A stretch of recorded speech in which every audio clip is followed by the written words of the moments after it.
بسم اللہ الرحمن الرحیم۔ السلام علیکم ناظرین، آپ دیکھ رہے ہیں کلیم کیسرانی۔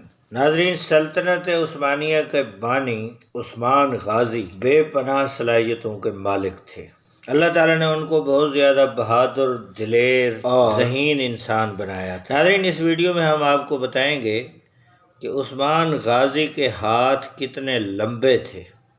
اس سے پہلے نئے دوستوں سے گزارش ہے کہ ہمارے چینل کو سبسکرائب کریں، بیل آئیکن کے بٹن کو پریس کریں اور ہماری ویڈیو کو لائک اور شیئر ضرور کریں۔ ناظرین، جیسا کہ ہم آپ کو بتا رہے تھے کہ سلمان شاہ کے بیٹے ارطغرل اور ارطغرل کا بیٹا عثمان غازی جو سلطنت عثمانیہ کا بانی ہے، اللہ تعالیٰ نے ان کو بے پناہ صلاحیتوں سے نوازا تھا، حتیٰ کہ سلطان عثمان جسمانی طور پر بھی بہت مضبوط انسان تھے۔